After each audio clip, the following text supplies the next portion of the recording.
देख रहे हैं आज की ताजा खबर। कोरोना के मामले लगातार बढ़ रहे हैं, इसलिए एक जिम्मेदार नागरिक की तरह यह आपका फर्ज बनता है कि आप मास्क जरूर पहने ताकि आप, आपका परिवार और ये देश महफूज रख सके। मास्क पहनने के लिए न्यूज 18 ने एक मुहिम भी शुरू की है, #मास्क पहनो इंडिया। और आज हर देशवासी का यही संकल्प है कि मास्क पहनना है और कोरोना को हराना है। चलिए आगे बढ़ते हैं। बंगाल पहुंची 4 सदस्यों वाली केंद्रीय टीम आज राज्यपाल जगदीप धनखड़ से मुलाकात करेगी। इस टीम को राज्य में विधानसभा चुनाव के बाद हुई हिंसा की समीक्षा की जिम्मेदारी सौंपी गई है। इससे पहले ये टीम बैरकपुर पहुंची। इस टीम के सदस्यों ने हिंसा प्रभावित लोगों से मुलाकात की। टीम में शामिल अधिकारियों ने वहां एक-एक कर लोगों से बात की और हालात के बारे में जानकारी जुटाई। हालात का जायजा लेने के बाद ये टीम अपनी रिपोर्ट गृह मंत्री अमित शाह को सौंपेगी। इसके अलावा गृह मंत्रालय ने राज्यपाल जगदीप धनखड़ से भी राज्य की कानून व्यवस्था को लेकर रिपोर्ट मांगी है। चुनाव नतीजों के बाद राज्य के कई इलाकों में हुई हिंसा में बीजेपी के कई कार्यकर्ताओं की हत्या कर दी गई थी। बीजेपी ने इसके लिए टीएमसी को जिम्मेदार ठहराया था। बंगाल के पश्चिम मेदिनीपुर में कुछ लोगों ने केंद्रीय विदेश राज्य मंत्री वी मुरलीधरन के काफिले पर हमला कर दिया, जिसके बाद इस मामले में 8 लोगों को गिरफ्तार किया गया, जबकि 3 पुलिस वालों को नोटिस भेजा गया। इस हमले के लिए केंद्रीय मंत्री ने टीएमसी को जिम्मेदार ठहराया और उन्होंने खुद इस घटना का वीडियो भी ट्वीट किया, जिसमें दिखा कि जैसे ही केंद्रीय मंत्री का काफिला वहां के एक इलाके में पहुंचा तो पहले से जुटी भीड़ ने पथराव शुरू कर दिया। इससे पहले कि मंत्री के सुरक्षा कर्मी उनकी गाड़ी को वहां से निकालते, भीड़ ने हमला तेज कर दिया। अचानक भीड़ में शामिल किसी शख्स ने एक बड़ा डंडा गाड़ी की तरफ फेंका, जो खिड़की के कांच को तोड़ते हुए अंदर पहुंच गया। चलो। हालात बिगड़ते देख तुरंत वी मुरलीधरन के काफिले को वहां से निकाला गया। केंद्रीय मंत्री के काफिले पर हुए इस हमले में कुछ लोग घायल भी हुए। घटना वाली जगह से कुछ दूरी पर बाकी लोगों ने घायलों को पानी पिलाया और फिर उन्हें अस्पताल ले जाया गया। इस घटना के बाद केंद्र सरकार ममता बनर्जी पर हमलावर हो गई। ये सरकार स्पॉन्सर्ड हिंसाचार है, उसके बिना ऐसा हो नहीं सकता। केंद्र के इस हमले पर ममता बनर्जी ने भी पलटवार किया। কিছু সেন্ট্রাল মিনিস্টাররা প্রয়োজন নেই, কেন গ্রামে গ্রামে গিয়ে উস্কাচ্ছেন আর দাঙ্গার প্ররোচনা দিচ্ছেন আমি জানি না। साथ ही उन्होंने चुनाव के बाद हुई हिंसा में मारे गए लोगों के लिए मुआवजे का ऐलान भी किया। तो वहीं बंगाल में चुनाव नतीजे के बाद हुई हिंसा पर केंद्रीय गृह मंत्रालय ने सख्ती दिखाई। न्यूज 18 के अमित पांडे की रिपोर्ट है कि गृह मंत्रालय ने 4 सदस्यों की टीम बंगाल भेजी, जो वहां के हालात की समीक्षा करेगी और उसके बाद इस पर एक रिपोर्ट गृह मंत्री अमित शाह को सौंपी जाएगी। इसके अलावा गृह मंत्रालय ने राज्यपाल से भी कानून व्यवस्था पर रिपोर्ट मांगी, लेकिन राज्यपाल ने ट्वीट कर बताया कि बंगाल में हिंसा जारी है और मांगने पर भी राज्य सरकार ने रिपोर्ट नहीं भेजी। आंध्र प्रदेश और तेलंगाना से दिल्ली आने वाले लोगों को अब अनिवार्य रूप से क्वारंटीन रहना होगा। यह आदेश दिल्ली डिजास्टर मैनेजमेंट अथॉरिटी यानी DDMA ने जारी किया है। इस आदेश के मुताबिक आंध्र या फिर तेलंगाना से जो भी ट्रेन, बस या फिर विमान के जरिए दिल्ली आएंगे, उन्हें 14 दिन इंस्टीट्यूशनल या पेड क्वारंटीन में रहना होगा। आदेश में यह भी कहा गया है कि जिन लोगों को कोरोना वैक्सीन की दोनों डोज लग चुकी है या फिर जिनकी RT-PCR रिपोर्ट नेगेटिव है, उन्हें 7 दिन घर पर क्वारंटीन रहना होगा। लेकिन ये रिपोर्ट 72 घंटे से पहले की नहीं होनी चाहिए। इन दोनों राज्यों में कोरोना वायरस का बहुत ज्यादा तेजी से फैलने वाले वेरिएंट के मिलने के बाद ये आदेश जारी किया गया है। उत्तर प्रदेश में लॉकडाउन लागू होने के बाद भी सब्जी मंडियों में कोरोना नियमों का मजाक बनाया जा रहा है। यूपी सरकार ने पूरे राज्य में पाबंदियों के साथ सब्जी मंडियों को तय वक्त के लिए खोलने की इजाजत दी थी, लेकिन जब सब्जी मंडियां खुली तो कोरोना के सभी नियमों की धज्जियां उड़ा दी गई। मेरठ से जो तस्वीरें सामने आई, उनमें एक तस्वीर में मंडी में लोगों की भीड़ दिखाई दी। कोरोना के बढ़ते खतरे के बावजूद वहां सब्जियां बेचने और खरीदने वालों का जमावड़ा लग गया। सब्जी मंडी में किसी आम दिन की तरह ही चहल पहल दिखी। लोगों ने तो सोशल डिस्टेंसिंग का मजाक ही बना दिया। कुछ लोगों ने तो मास्क भी पहनना जरूरी नहीं समझा। यहाँ पर सोशल डिस्टेंसिंग की धज्जियां उड़ाई जा रही हैं। जो प्रशासनिक दावे थे कि सोशल डिस्टेंसिंग के दायरे में रहकर सब्जी मंडियां खोली जाएंगी, वो बिल्कुल हवा हैं। कुछ ऐसे ही हालात कोरोना से लड़ रहे वाराणसी में भी दिखाई दिए, जहां की एक सब्जी मंडी में सुबह सुबह भीड़ इकट्ठा हो गई।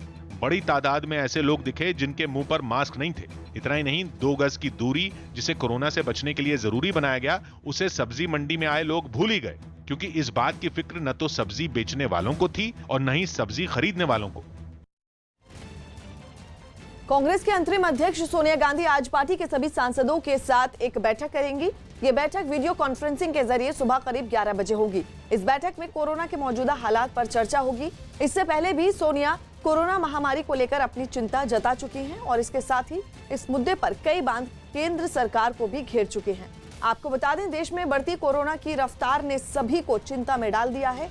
एक दिन पहले कोरोना के रिकॉर्ड 4,12,000 से ज्यादा नए मामले सामने आए, जबकि 3,980 मरीजों ने दम तोड़ दिया था।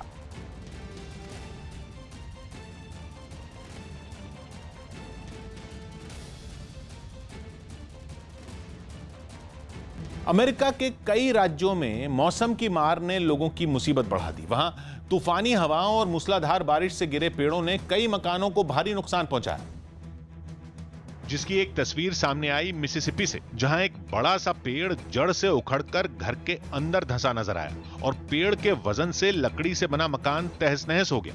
इसी तरह की तबाही आसपास के कई मकानों में देखने को मिली। एक और घर में एक लहीम शहीम पेड़ का तना घर की छत को चीर कर मकान के अंदर घुस गया। ये पेड़ जड़ से तो नहीं उखड़ा था, लेकिन तेज हवाओं से इसका मोटा तना बीच से टूटकर मकान पर ऐसा गिरा कि छत और दीवार पूरी तरह नष्ट हो गई। इस टूटे पेड़ ने भी घर के अंदर खासी तबाही मचाई और भारी भरकम पेड़ के गिरने से वहां रखा लकड़ी, प्लास्टिक और कांच का सामान टूटी फूटी हालत में बेतरतीब ढंग से बिखरा मिला। मिसिसिपी ही नहीं, आर्कनसास से भी ऐसी ही तस्वीरें सामने आई, जहां तेज हवाओं से गिरे एक पेड़ ने एक छोटी बच्ची के कमरे को तितर-बितर कर दिया और कमरे के फर्श से लेकर बिस्तर तक कांच के टुकड़े बिखरे दिखे। गनीमत ये रही कि जब ये हादसा हुआ तब बच्ची अपने कमरे में नहीं थी। That's my little girl's bed right there. फिलहाल अमेरिका में जहां जहां भी तूफान से ऐसी तबाही हुई है, वहां टूटे पेड़ों को काटने और मलबा हटाने का काम जारी है। मुंबई एयरपोर्ट पर एक एयर एम्बुलेंस की सुरक्षित लैंडिंग करा ली गई। ये एयर एम्बुलेंस नागपुर से हैदराबाद जा रही थी, लेकिन तकनीकी खराबी आने के बाद उसकी इमरजेंसी लैंडिंग की इजाजत मांगी गई, जिसके बाद आनन फानन में मुंबई एयरपोर्ट पर लैंडिंग की सारी तैयारियां पूरी की गई। इस दौरान विमान आसमान में मंडराता रहा। विमान में आग न लगे, इसके लिए वहां पहले से ही दमकल कर्मी तैनात थे, जिन्होंने लैंडिंग होते ही विमान पर पानी की बौछार शुरू कर दी। हालांकि पायलट ने समझदारी दिखाते हुए विमान को बिना किसी नुकसान सुरक्षित उतार लिया। बताया गया कि इस एयर एम्बुलेंस में मरीज और डॉक्टर समेत 5 लोग सवार थे, जिन्हें किसी तरह का कोई नुकसान नहीं हुआ।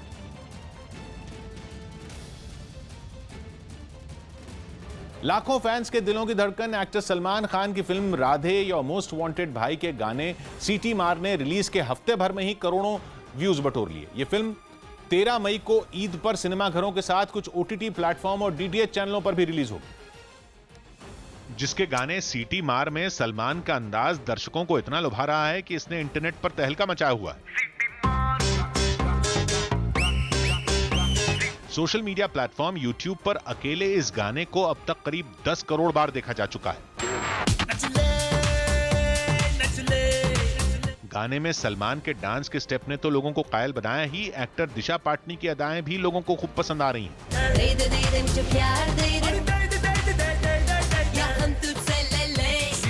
गायक कमाल खान और सलमान की करीबी दोस्त यूलिया वंतूर ने यह गाना गाया है, जो इंटरनेट पर धमाल मचा रहा है। कोरोना की दूसरी लहर के बीच आईआईटी कानपुर के प्रोफेसर मणिन्द्र अग्रवाल ने दावा किया कि बहुत जल्द कोरोना मरीजों की तादाद में गिरावट आनी शुरू हो जाएगी। उन्होंने कोरोना वायरस पर रिसर्च के लिए एक मॉडल तैयार किया था, जिसके आधार पर उन्होंने ये दावा किया। हमारा जो मैथमेटिकल मॉडल है उसके अनुसार अभी अगले कुछ दिनों में अपने अधिकतम स्तर पर होगा और उसके बाद फिर कम होना प्रारंभ हो जाएगा। महाराष्ट्र एटीएस ने यूरेनियम की सौदेबाजी के मामले में 2 आरोपियों को धर दबोचा। न्यूज 18 के आशीष सिंह की रिपोर्ट है कि एटीएस ने यूरेनियम के साथ जिगर पंड्या और अबू ताहिर नाम के 2 आरोपियों को गिरफ्तार कर लिया। बताया जा रहा है कि एटीएस को खबर मिली कि जिगर पंड्या नाम का शख्स उसको बचाने की कोशिश कर रहा है, जिसके बाद उस पर एक टीम नजर रखने लगी। पता चला कि मुंबई के मानखुर्द में इसको बेचा जाएगा, लिहाजा उसको फौरन दबोच लिया गया। जिसके बाद पूछताछ में उसने अबू ताहिर का नाम लिया, तो एटीएस ने उसको भी पकड़ लिया। तब पता चला कि यूरेनियम को कबाड़ के बीच छिपा कर रखा गया। तब एक टीम ने जाकर 7 किलो यूरेनियम को वहां से बरामद किया, जिसकी कीमत बाजार में 21 करोड़ बताई जा रही। भाभा एटॉमिक रिसर्च सेंटर ने भी यूरेनियम की पुष्टि कर दी, जिसके बाद इस मामले में केस दर्ज किया गया। बताया जा रहा है कि आरोपियों ने इसकी जांच एक निजी लैब से कराई थी, जिसकी तलाश चल रही है। यूरेनियम का इस्तेमाल परमाणु बम बनाने में किया जाता है। लॉकडाउन के दौरान बिहार में कुछ जगहों पर प्रशासन ने जरूरतमंदों की मदद के लिए कम्युनिटी किचन की शुरुआत कर दी, जिसकी कुछ तस्वीरें पूर्णिया से भी सामने आई। जहां एक स्कूल के कम्युनिटी किचन के खुलने के बाद कई लोगों ने वहां पहुंचकर अपनी भूख मिटाई। खाने में उन्हें दाल, रोटी, सब्जी और पापड़ परोसे गए। लोगों के लिए वहां आराम करने का इंतजाम भी किया गया। इस बीच जिले के डीएम राहुल कुमार और एसपी दयाशंकर अपनी टीम के साथ वहां पहुंचे और ये देखा कि जिस मकसद से इस कम्युनिटी किचन को खोला गया है वो पूरा हो रहा है या नहीं। इनको खाने पीने में अगर कोई परेशानी हो रही है तो उनके लिए ये प्रावधान किया गया है। राजधानी पटना में भी जिला प्रशासन ने गरीबों की मदद के लिए 4 जगहों पर कम्युनिटी किचन खोला। उन्हीं में एक जगह से जो तस्वीरें सामने आई उनमें कई लोग वहां खाने के लिए एक लाइन में खड़े दिखे। 2 वक्त का भोजन यहाँ पर दिया जाएगा। जो बेसहारा लोग रहेंगे, गरीब रहेंगे, मजदूर, उनके लिए। कोरोना वायरस को देखते हुए एक स्कूल में खुले इस कम्युनिटी किचन में साफ सफाई का भी खास ख्याल रखा गया। पंजाब के रोपड़ से चौंकाने वाली तस्वीरें सामने आई। वहां कोरोना के इलाज में इस्तेमाल होने वाले रेमडेसिविर इंजेक्शन नहर में बहते मिले। इलाके के लोगों ने नहर में बहती दवाइयों को देखकर इसका वीडियो बना लिया, जिसमें काफी संख्या में रेमडेसिविर इंजेक्शन पानी में बहते दिखाई दिए। नहर विच भाखड़ा मेन लाइन च आ केड़ी दवाई गिरी हुई है। इन दवाओं की वैसे भी देश में भारी किल्लत है। ऐसे में इनके पानी में बहने की खबर मिलते ही हड़कंप मच गया। आनन फानन में पुलिस वहां पहुंची और दवाओं को पानी से बाहर निकलवाया। बड़ी तादाद में इंजेक्शन देख लोग भी हैरान रह गए। हालांकि ड्रग इंस्पेक्टर ने इन दवाओं के नकली होने का शक जताया। जो क्लेम है, जो लेबल क्लेम है, उससे कुछ ये इंडिकेशंस आ रही हैं कि ये स्पूरियस ड्रग हो सकती है। ये इंजेक्शन किसके हैं और ये नहर में कैसे पहुंचे, पुलिस इसकी छानबीन में जुट गई।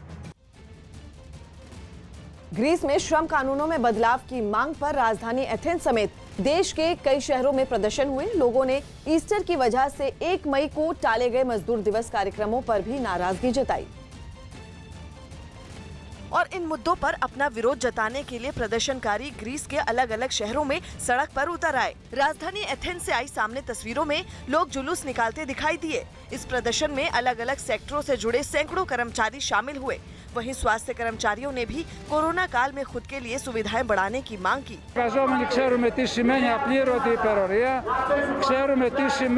इस दौरान प्रदर्शनकारियों के हाथों में कई बैनर और पोस्टर भी दिखाई दिए। इसके साथ ही जगह जगह पुलिस की टीमें भी तैनात रही ताकि कोई हंगामा ना हो। लेकिन खबर है कि इन प्रदर्शनों से देश के कई शहरों में ट्रैफिक जैम हो गया। पेट्रोल डीजल की कीमतों में लगातार तीसरे दिन बढ़ोतरी हुई।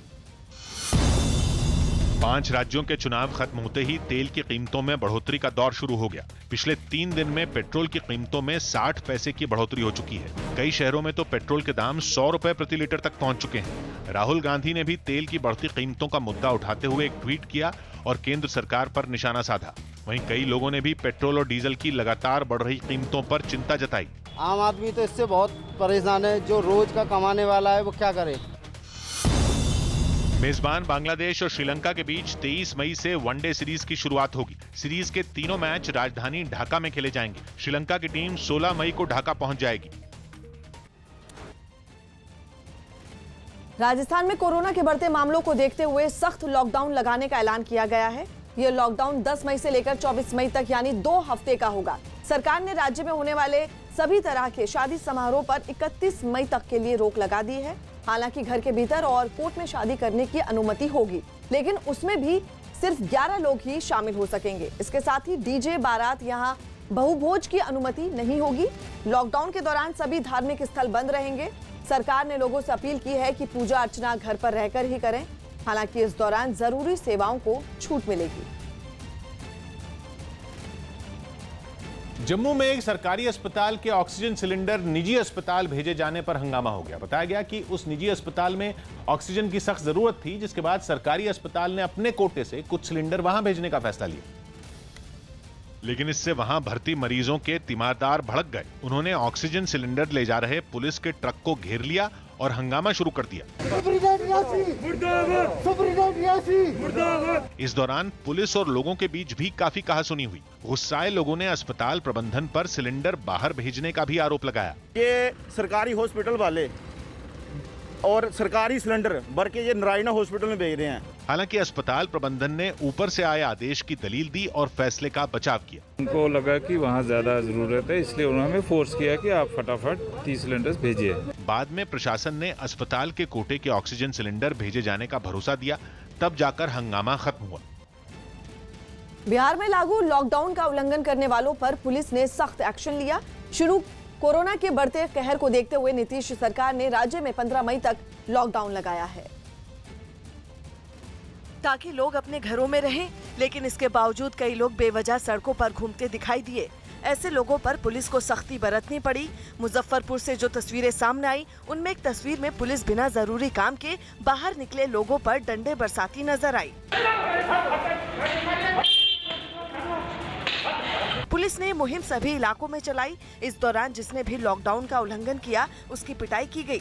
एक आदमी तो पुलिस की मार से बचने के लिए अपनी मोटरसाइकिल छोड़कर भाग गया। कोविड चेन को तोड़ने के लिए जितना भी सख्ती किया जा रहा है, सख्ती किया जा रहा है। राजधानी पटना में भी लॉकडाउन तोड़ने वालों को सबक सिखाया गया। पाबंदी के बावजूद भी वहां कई लोग सड़कों पर घूमते दिखे, जिनकी पुलिस ने डंडों से पिटाई की। इसी तरह की तस्वीरें राज्य के सभी जिलों से सामने आईं। आखिरकार इंसान के मंगल ग्रह की सैर करने का सपना अपनी मंजिल के एक कदम और करीब पहुंच गया। इस मिशन के लिए अमेरिका की निजी स्पेस कंपनी स्पेसएक्स के बनाए टेस्ट रॉकेट ने उड़ान तो आराम से भरी ही, इस बार वो लैंडिंग करने में भी कामयाब रहा, जो कि इससे पहले तक दूर की कौड़ी लग रहा था। सामने आई तस्वीरों में 160 फीट ऊंचा रॉकेट लॉन्चिंग के लिए तैयार दिखा और इंजन चालू होते ही वो मिशन पर निकल पड़ा। बादलों को चीरते हुए वो आसमान में 10 किलोमीटर की ऊंचाई तक पहुंच गया और महज 6 मिनट की उड़ान के बाद धरती पर लौट आया। रॉकेट जैसे खड़े खड़े ऊपर गया था, ठीक उसी तरह उसने लैंडिंग भी की। उसके धरती पर लौटते ही इतना धुआं उड़ा कि उसके गुबार में रॉकेट छिप ही गया। ये देखकर कमेंटेटर भी गफलत में पड़ गए कि कहीं एक बार फिर कोई अनहोनी तो नहीं हो गई। वो तो जब धुआं छटा तब जाकर सबकी जान में जान आई। You can see on the live video we are down. The Starship has landed. इससे पहले 4 बार स्पेसएक्स के टेस्ट रॉकेट उड़ने के बाद जमीन पर सही सलामत वापस पहुंच ही नहीं पाए थे, लेकिन कंपनी की 5वीं कोशिश रंग लाई और इस बार रॉकेट आसमान को छूकर धरती पर आराम से लौट भी आया और चट्टान की तरह शान से खड़ा दिखा। न्यूजीलैंड के कुछ खिलाड़ी अगले हफ्ते दिल्ली से इंग्लैंड रवाना होंगे। आईपीएल में शामिल न्यूजीलैंड के कप्तान केन विलियमसन समेत कुछ खिलाड़ी 11 मई को दिल्ली से इंग्लैंड रवाना होंगे। 2 जून से मेजबान इंग्लैंड और न्यूजीलैंड के बीच 2 टेस्ट मैचों की सीरीज का आगाज होगा। कानपुर में कुछ लोगों ने घरों में कोरोना का इलाज करवा रहे मरीजों तक खाना पहुंचाने का काम शुरू किया। ये लोग मुफ्त में मरीजों तक खाना पहुंचाते हैं। उनके घर पे हम लोग अपने शुद्ध बिल्कुल खाना घर का सा बनवा करके उनके घर पे डिलीवरी भी दे रहे हैं। हरिद्वार में लागू पाबंदियों के बावजूद गंगा घाट और आसपास के इलाकों में लोगों की भीड़ दिखी। इस दौरान ज्यादातर लोगों ने एक दूसरे से जरूरी दूरी का ध्यान तक नहीं रखा। कोरोना संकट में जैकलिन फर्नांडिस ने मुंबई में जरूरतमंद लोगों को अपने हाथों से खाना बांटा। दिल्ली में कोरोना के बढ़ते मरीजों को देखते हुए आरएसएस से जुड़े सेवा भारती नाम के संगठन ने लक्ष्मी नगर में एक आइसोलेशन सेंटर शुरू किया, जिसमें मरीजों के लिए सैनिटाइजर, ऑक्सीजन कॉन्सेंट्रेटर और ऑक्सीमीटर का इंतजाम किया गया है। जो पेशेंट्स के अटेंडेंट हैं, उनके लिए इसी तरीके से रात के सोने के लिए इंतजाम किया जा रहा है। सेवा भारती से जुड़े लोगों ने बताया कि इस तरह के 10 सेंटर दिल्ली के अलग अलग इलाकों में शुरू किए गए हैं, जिनमें करीब 480 बिस्तरों का इंतजाम किया गया है। इन सेंटरों में कम और हल्के लक्षण वाले मरीजों को भर्ती किया जाएगा। हमारा ये प्लान है कि हम 1000 बेड्स की कैपेसिटी विद इन 2 डेज हम लोग और अरेंज करें। जैसे आप ये देख रहे हैं, हम ये हमारा जो फैसिलिटी है वो कल से हम लोग स्टार्ट कर देंगे। ब्राजील के रियो डी जेनेरो में ड्रग्स तस्करी के खिलाफ चलाए जा रहे ऑपरेशन के तहत पुलिस ने 25 ड्रग्स तस्करों को मार गिराया। एक इलाके में उन बदमाशों के छिपे होने की खबर मिलते ही पुलिस ने ये कार्रवाई शुरू कर दी, जिससे ड्रग्स तस्करों में अफरा तफरी मच गई और वो अपनी जान बचाने के लिए मकानों की छत पर चढ़ गए। लेकिन तब तक पुलिस ने उन्हें चारों तरफ से घेर लिया। जमीन के साथ साथ आसमान से भी उन पर नजर रखी गई, जिससे घबराकर वो एक मकान से दूसरे मकान पर भागते दिखाई दिए। हालांकि इन तरकीबों से भी उनकी जान नहीं बच सकी। पुलिस ने वहां मौजूद सभी ड्रग्स तस्करों को एक एक कर गोली मार दी। खबर है कि इस ऑपरेशन में पुलिस के एक अधिकारी की भी मौत हो गई। सुप्रीम कोर्ट से चुनाव आयोग को 2 झटके लगे। न्यूज 18 के एहतशाम खान की रिपोर्ट है कि सुप्रीम कोर्ट ने आयोग की मीडिया पर रोक लगाने की मांग खारिज कर दी और अपने आदेश में लिखा कि अदालत में जो भी होता है उसे रिपोर्ट करना मीडिया का अधिकार है। साथ ही मद्रास हाईकोर्ट की टिप्पणी रद्द करने से भी सुप्रीम कोर्ट ने इनकार कर दिया, जिसके पीछे यह वजह बताई गई कि हाईकोर्ट ने जो कहा वो सिर्फ मौखिक था और रिकॉर्ड का हिस्सा नहीं था, इसलिए उसे रद्द करने की जरूरत ही नहीं। हालांकि जज ने यह नसीहत जरूर दी कि हाईकोर्ट को भाषा के इस्तेमाल पर ध्यान देना होगा। 5 राज्यों में चुनाव के दौरान जुटी भारी भीड़ और कोरोना की दूसरी लहर के लिए जिम्मेदार ठहराते हुए हाईकोर्ट ने टिप्पणी की थी कि इसके लिए चुनाव आयोग पर हत्या का मुकदमा चलना चाहिए, जिसके खिलाफ आयोग ने सुप्रीम कोर्ट से गुहार लगाई, लेकिन याचिका खारिज हो गई। इसी याचिका में कोर्ट में जिरह को मीडिया में रिपोर्ट करने पर भी रोक लगाने की मांग की गई थी। महाराष्ट्र में कोरोना की रफ्तार ने फिर से लोगों में खौफ भर दिया है। पिछले 24 घंटे में 62,194 लोगों की कोरोना रिपोर्ट पॉजिटिव आई है, जो कि कल के मुकाबले करीब 4,500 से ज्यादा है। वहीं पिछले 24 घंटे में इस महामारी की वजह से 853 लोगों की जान चली गई, लेकिन अच्छी बात यह रही कि इस दौरान 63,000 से ज्यादा लोगों को अस्पताल से छुट्टी मिल गई। मुंबई में पिछले एक दिन में 3,056 नए मरीज सामने आए, जबकि 69 लोगों की मौत हो गई।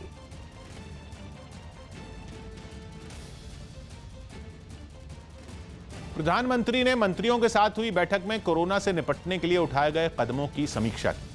न्यूज़ 18 के विक्रांत यादव की रिपोर्ट है कि इस मीटिंग में उनको देश भर के अलग अलग राज्यों और जिलों में मरीजों और इलाज की सुविधाओं का ब्यौरा दिया गया, जिसके बाद उन्होंने उन जिलों को लेकर चिंता जताई जहां या तो मरीज बहुत ज्यादा हैं या जहां ऑक्सीजन और आईसीयू के बेड 60% से ज्यादा भरे हुए।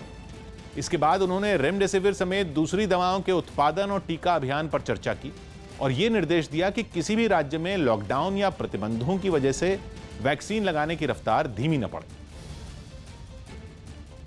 बंगाल में कोरोना से हालात दिन ब दिन बिगड़ते जा रहे हैं। राज्य में हर दिन कोरोना मरीजों की संख्या बढ़ रही है और मौत का आंकड़ा भी तेजी से बढ़ रहा है। पिछले 24 घंटे में राज्य में 18,431 कोरोना मरीज मिले, वहीं इस दौरान 117 लोगों की मौत हो गई।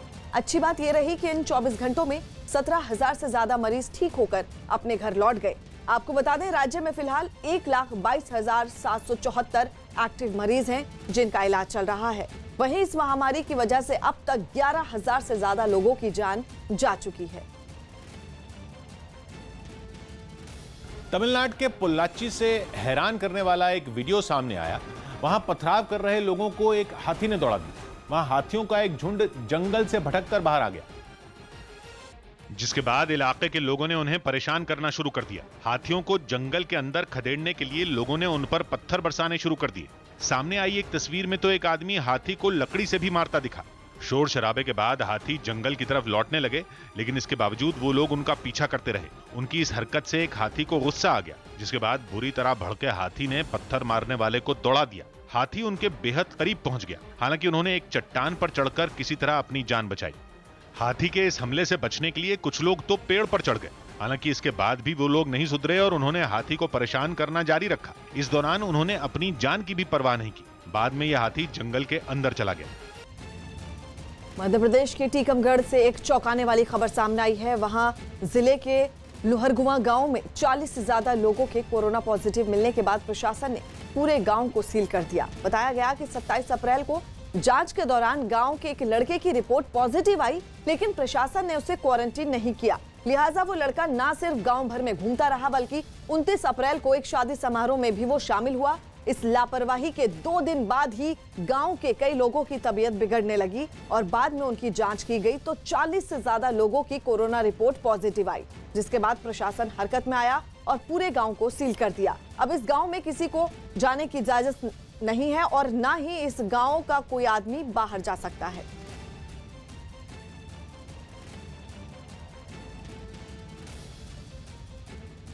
कोरोना संकट में जिस रेमडेसिविर इंजेक्शन की सबसे ज्यादा मांग है, उसे बनाने वाली एक कंपनी के अंदर न्यूज़ 18 की टीम भी पहुंची। ये कंपनी महाराष्ट्र के पालघर में है, जिसमें 24 घंटे इस इंजेक्शन को बनाने का काम जारी है, ताकि अस्पतालों को रेमडेसिविर इंजेक्शन की कमी से न जूझना पड़े। न्यूज़ 18 के अभिषेक पांडे पीपीई किट पहनकर कंपनी की प्रोडक्शन यूनिट के अंदर भी गए, जहां अलग अलग चरणों में रेमडेसिविर इंजेक्शन को बनाने का काम होता है। इस कंपनी में दवा का घोल बनाने से लेकर उसे शीशियों में भरने तक का काम मशीनों से किया जाता है। वॉशिंग यूनिट है, ये फिर से वॉश होने के बाद इस रेमडेसिविर इंजेक्शन को इस तरीके के अलग अलग ड्रॉअर में इसको सेट किया जाता है।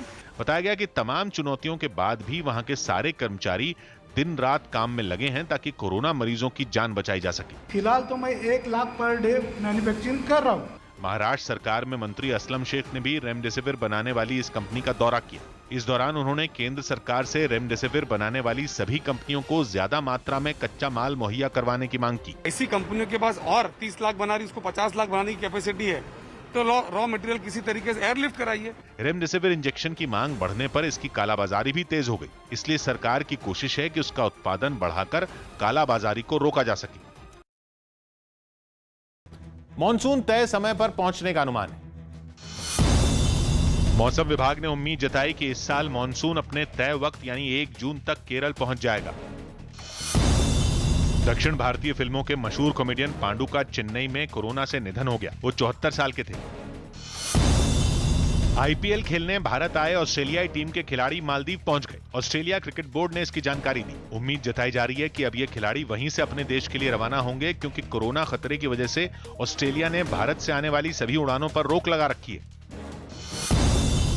यूपी के मंत्री मोहसिन रजा ने कोरोना संकट की वजह से इस बार ईद नहीं मनाने का फैसला लिया। उन्होंने बताया कि वो अपने परिवार के साथ इस मुश्किल घड़ी में परेशान लोगों की मदद करेंगे। इसके अलावा उन्होंने मुस्लिम समुदाय के लोगों से भी मदद की अपील की।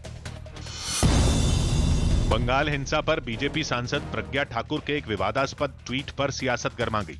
उन्होंने ममता बनर्जी पर निशाना साधते हुए बंगाल में राष्ट्रपति शासन लगाने की भी मांग की। इस ट्वीट पर कांग्रेस भड़क गई और प्रज्ञा ठाकुर के बहाने बीजेपी को निशाने पर ले लिया। ममता बनर्जी की तुलना तड़का से की, राक्षसी से। किस हद तक गिरेगी भाजपा के सांसदों की भाषा। इस मामले ने जब तूल पकड़ा तो बीजेपी भी सामने आई और प्रज्ञा ठाकुर के बयान से खुद को अलग कर लिया। साध्वी प्रज्ञा क्या कहते हैं, उनके विचार हैं। पंजाब में कोरोना का कहर थमता नहीं दिख रहा। पिछले 24 घंटे में राज्य में कोरोना के 8,874 नए मरीज मिले हैं, जबकि कोरोना ने 154 लोगों की जान ले ली। वहीं इस दौरान 5,126 मरीज ठीक होकर अपने घर लौट गए। आपको बता दें, लुधियाना में सबसे ज्यादा 1257 कोरोना मरीज सामने आए। राज्य में इस महामारी की वजह से अब तक करीब 10,000 लोगों की मौत हो चुकी है। वहीं 66,568 एक्टिव मरीज हैं, जिनका अलग अलग अस्पतालों में इलाज चल रहा है। कोरोना संकट पर जारी सुनवाई के दौरान दिल्ली हाईकोर्ट ने एक अस्पताल में खाली बेड का पता खुद करवाया। न्यूज़ 18 के अमित सिंह की रिपोर्ट है कि जज को यह जानकारी दी गई कि राजधानी के जीटीबी अस्पताल में बेड खाली है। उसी वक्त हाईकोर्ट ने कहा कि इसकी जांच वो खुद करेगी कि ऐसा है भी या नहीं। फौरन अदालत के सलाहकार ने अस्पताल को फोन किया। पहले तो किसी ने फोन नहीं उठाया और दोबारा कॉल करने पर जब फोन उठा तो उधर से बताया गया कि कोई बेड खाली नहीं, जिस पर हाई कोर्ट ने दिल्ली सरकार को फटकार लगाते हुए अपना सिस्टम चुस्त दुरुस्त करने की नसीहत दी। बिहार में कोरोना का कहर जारी है। राजधानी पटना में तो हालात बदतर होते जा रहे हैं। सरकारी अस्पताल हो या प्राइवेट, कहीं बेड नहीं है तो कहीं ऑक्सीजन की कमी से लोग जूझ रहे हैं। वहीं राज्य में एक बार फिर नए कोरोना मरीजों की संख्या 15,000 के पार चली गई है। पिछले 24 घंटे के दौरान 15,126 लोग कोरोना पॉजिटिव पाए गए हैं। इनमें सबसे ज्यादा मरीज राजधानी पटना में मिले, जिनकी संख्या 3,665 रही। इसके साथ ही राज्य में एक्टिव मरीजों की संख्या बढ़कर 1,15,151 पहुंच गई है, जिनका अलग अलग जगहों पर इलाज चल रहा है। तो वहीं पिछले 24 घंटे में 13,364 मरीज कोरोना को मात देकर अपने घर पहुंच चुके हैं। दिल्ली के पास गुरुग्राम से एम्बुलेंस के लिए लाखों की वसूली का चौंकाने वाला एक मामला सामने आया। न्यूज़ 18 के धर्मवीर शर्मा की रिपोर्ट है कि एक एम्बुलेंस चालक पर गुरुग्राम से पंजाब के लुधियाना तक जाने के लिए करीब 1.25 लाख रुपए वसूल करने का आरोप है। परिवार का दावा है कि शहर में बेड न मिलने की वजह से कोरोना मरीज को पंजाब के लुधियाना में इलाज के लिए ले जाना पड़ रहा, लेकिन इसके लिए किराए के नाम पर लाखों रुपए लिए गए। लिहाजा मामला जब सामने आया तो पुलिस ने तफ्तीश शुरू कर दी, लेकिन वहां की एम्बुलेंस यूनियन ने सफाई दी कि यह एम्बुलेंस उनके यहां की है ही नहीं। छत्तीसगढ़ में कोरोना की रफ्तार धीमी पड़ती दिख रही है। पिछले 24 घंटे में कोरोना के 13,846 नए मरीज सामने आए, जबकि इस दौरान इस महामारी ने 212 लोगों की जान ले ली। लेकिन सिर्फ इस दौरान 377 लोगों को ही अस्पताल से छुट्टी मिली, जो कि चिंता की बात है। राज्य में अभी एक्टिव मरीजों की संख्या 1,31,245 है, जबकि इस महामारी की वजह से अब तक 9,950 लोगों की मौत हो चुकी है।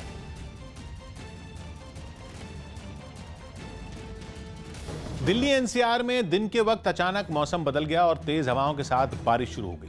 पिछले कई दिन से गर्मी की मार झेल रहे लोगों के लिए यह बारिश राहत बनकर आई और बारिश के बाद दिल्ली के तापमान में हल्की गिरावट भी दर्ज की गई। कई इलाकों में बारिश थमने के बाद भी बादल छाए रहे। हालांकि इस बार दिल्ली एनसीआर में ज्यादा बारिश नहीं हुई, लेकिन उसके साथ चली तेज हवाओं ने लोगों को गर्मी से राहत दिला दी। मौसम विभाग का उनका अनुमान था कि आने वाले एक हफ्ते तक दिल्ली और उसके आसपास बारिश हो सकती है। बारिश से पहले बहुत देर तक आसमान में काले बादल छाए रहे और दिन के वक्त कुछ इलाकों में तो अंधेरा सा छा गया। कई गाड़ियों को अपनी लाइट जलाकर सड़क पर चलना पड़ा। मौसम विभाग ने अगले कुछ दिनों तक इसी तरह का मौसम बने रहने का अनुमान जताया, यानी दिल्ली एनसीआर के लोगों को कुछ दिन गर्मी की मार नहीं झेलनी पड़ेगी। दिल्ली हाईकोर्ट में कोरोना के हालात पर अब शुक्रवार को सुनवाई होगी, लेकिन उससे पहले अदालत ने केजरीवाल सरकार को बड़ा आदेश दिया है। न्यूज 18 के अमित सिंह की रिपोर्ट है कि कोर्ट ने राजधानी के मरीजों को इलाज के लिए जरूरी मेडिकल सुविधाएं मुहैया कराने का हुक्म सुनाया है, जिसके पीछे ये दलील दी गई है कि संविधान लोगों को जीने का अधिकार देता है और उनके इस अधिकार की रक्षा करना हाई कोर्ट का काम है, इसलिए ये आदेश देना पड़ा। 52 साल के कोरोना मरीज की याचिका पर यह फैसला आया, जिनकी हालत गंभीर है। रूस ने दुनिया का सबसे ताकतवर परमाणु हथियार कहलाने वाली अपनी नई मिसाइल के 3 टेस्ट इसी साल करने का ऐलान कर दिया। दावा है कि रूस की यह मिसाइल उसका ऐसा ब्रह्मास्त्र है जो अगर एक बार चल गई तो इंग्लैंड और वेल्स जैसे देशों जितना बड़ा इलाका दुनिया के नक्शे से गायब हो जाएगा। इतना ही नहीं, अमेरिका के दूसरे सबसे बड़े राज्य टेक्सास का नामो निशान मिट जाएगा। इसीलिए अमेरिका और उसके मित्र देशों ने इस मिसाइल को सेटन यानी शैतान का नाम दिया है।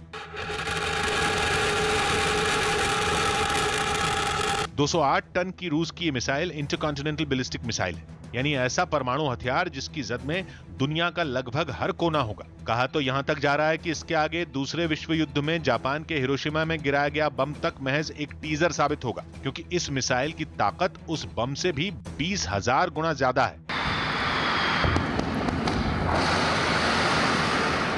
ये मिसाइल घातक इसलिए भी है क्योंकि ये लॉन्च होते ही आवाज की रफ्तार से 5 गुना से भी ज्यादा तेजी से ऐसे फुर्र होती है कि दुश्मन देश के मिसाइल डिफेंस सिस्टम को भी गच्चा दे सकती है। कोरोना संकट में ऑक्सीमीटर भी महंगा हो गया। कोरोना संकट से जूझ रही दिल्ली में ऑक्सीमीटर की मांग बढ़ने के साथ ही इसकी कीमतें भी दुगनी से ज्यादा बढ़ गई। बताया गया कि जो कंपनियां ऑक्सीमीटर बनाती हैं उन्होंने मांग बढ़ने पर उसके दाम भी बढ़ा दिए। ये पहले 1000-1200 तक का बेचते थे, अब यही ऑक्सीमीटर 2200 रुपए का मिलता है। हालांकि कई जगहों पर यह बात भी पता चली कि दवा की दुकानें ज्यादा मुनाफे के चक्कर में ऑक्सीमीटर को महंगा बेच रही हैं। 3600 के लगभग MRP प्रिंट है, ये दुकानदारों को मिल रहा है 1600 रुपए का, और उसके बाद वो अपना मार्जिन लगाकर आपको बेच रहे हैं 3000 रुपए में या 2500 रुपए में। डीएमके अध्यक्ष एमके स्टालिन सुबह तमिलनाडु के मुख्यमंत्री पद की शपथ लेंगे। दिल्ली जल बोर्ड ने बताया कि शनिवार तक राजधानी के कुछ इलाकों में पानी की किल्लत हो सकती है। इसके लिए हरियाणा से कम पानी छोड़े जाने को वजह बताया गया। छत्तीसगढ़ के रायपुर में कांग्रेस नेता दीपक कर्मा का कोरोना से निधन हो गया। दीपक पूर्व कांग्रेस नेता महेंद्र कर्मा के बेटे थे। उनके निधन पर राज्य के मुख्यमंत्री भूपेश बघेल ने दुख जताया। कोरोना के खिलाफ लड़ाई में कई लोगों ने मदद का हाथ बढ़ाया। मुंबई में भी जरूरतमंदों तक ऑक्सीजन पहुंचाने के लिए पास्कल सल्धाना नाम के एक आदमी ने अपनी पत्नी के गहने बेच दिए। उनकी जो वाइफ है वो काफी बीमार रहती है, उन्हें खुद ऑक्सीजन सिलेंडर की जरूरत रहती है, उसके बावजूद गहने बेचकर लोगों के तरफ ऑक्सीजन सिलेंडर पहुंचाने की शुरुआत की। इतना ही नहीं, कोरोना संकट में ये परिवार अब गरीबों को राशन बांटने की तैयारी भी कर चुका है। हम लोग ने 300 किट का राशन का बनाया है, काम चालू है। वो काम चालू है, वो हम अभी बांटने वाले हैं। पटना के गांधी मैदान के पास एक निजी अस्पताल में दवाइयों की कालाबाजारी के आरोप में पुलिस और प्रशासन की टीम ने छापेमारी की। इस दौरान अस्पताल के 2 कर्मचारियों को हिरासत में लिया गया। प्रशासन को इस बात की खबर मिली थी कि वहां तय कीमत पर काफी ऊंचे दामों पर दवाइयां बेची जा रही हैं और इसके साथ ही अस्पताल में मौजूद दवाइयों की ऑडिट भी करवाई जा रही है ताकि सच्चाई सामने आ सके। ऐसा मतलब कि ऐसा सूचना मिली कि कुछ जो इंजेक्शन है ब्लैक मार्केट से कुछ हॉस्पिटल्स है, हम लोग उसी जांच में उस चीज़ के वेरिफिकेशन के लिए यहाँ आ गए हैं। अभी हमारे ड्रग इंस्पेक्टर का भी पूरा वो जांच कर रहे हैं अंदर, क्या कितने इंजेक्शन अलॉट हुए हैं, गवर्नमेंट की तरफ से कितना अलॉट किया गया है और कितने पेशेंट को मिले हैं, क्या वो सारे पेशेंट को दिए गए हैं या कहीं किसी बैकडोर से कहीं चले गए हैं, ये सारे हम लोग भी जाँच कर रहे हैं। होम आइसोलेशन में मरीजों को ऑक्सीजन सिलेंडर देने के लिए दिल्ली सरकार ने नया प्लान बनाया है। न्यूज 18 के दीपक रावत की रिपोर्ट है कि ऐसे मरीजों को अगर ऑक्सीजन चाहिए तो वो दिल्ली सरकार के पोर्टल delhi.gov.in पर आवेदन कर सकते हैं। आवेदन करते वक्त उनको अपनी फोटो, आधार कार्ड और कोरोना पॉजिटिव रिपोर्ट अपलोड करनी होगी और अगर किसी का सीटी स्कैन हुआ है तो वो भी अपलोड कर सकते हैं। इसके बाद उस जिले के डीएम ये तय करेंगे कि किनको ऑक्सीजन की जरूरत है, किनको नहीं, और इसी आधार पर ई पास जारी किया जाएगा जिस पर यह लिखा होगा कि किस तारीख को, किस जगह, किस समय और किस डिपो से ऑक्सीजन सिलेंडर मिलेगा। दिल्ली में ऑक्सीजन सिलेंडर भरवाने के लिए अलग अलग जगहों पर लग रही लंबी कतारें देखने के बाद केजरीवाल सरकार ने यह आदेश जारी किया। कोरोना संकट से भारत को उबारने के लिए दुनिया के कई देश मदद का हाथ बढ़ा रहे हैं। इसी कड़ी में स्विट्जरलैंड से एक विमान 600 ऑक्सीजन कॉन्सेंट्रेटर और 50 वेंटिलेटर के साथ भारी मात्रा में दवाइयां और उपकरण लेकर दिल्ली पहुंचा। वहीं नीदरलैंड में भी इस महामारी से लड़ने में भारत की मदद करते हुए करीब 500 वेंटिलेटर और 100 ऑक्सीजन कॉन्सेंट्रेटर विमान भिजवाया। हिमाचल प्रदेश के हमीरपुर में कुछ पुलिस वालों ने कोरोना कर्फ्यू का सख्ती से पालन कराने के लिए फ्लैग मार्च निकाला। वहां राज्य सरकार ने बेकाबू हो रहे हालात पर लगाम लगाने के लिए 17 मई की सुबह 6 बजे तक कर्फ्यू लगाने का फैसला किया, जिसके बाद कुछ पुलिस वाले सड़कों पर उतर आए और लोगों को इस बारे में जागरूक किया। पुलिस की इस टीम ने लाउडस्पीकर के जरिए ज्यादा से ज्यादा लोगों तक राज्य सरकार के इस फैसले को पहुंचाने की कोशिश की ताकि कर्फ्यू के नियमों को सब लोग माने। के दौरान कोई भी व्यक्ति अनावश्यक रूप से घर से बाहर न निकले। सड़कों पर उतरी इस टीम ने दुकानदारों को हिदायत दी कि कोरोना कर्फ्यू के दौरान किसी भी तरह की कोताही न बरती जाए। दुकानदारों को आगाह कर रहे हैं कि वो अपनी दुकानों के सामने सोशल डिस्टेंसिंग का पालन करें और जो भी नो मास्क नो सर्विस का पालन कराएं। इन पुलिस वालों ने बाजार से लेकर बस अड्डे तक भीड़ भाड़ वाली ऐसी कोई जगह नहीं छोड़ी जहां उन्होंने घूम घूम कर लोगों में जागरूकता फैलाने की कोशिश न की हो।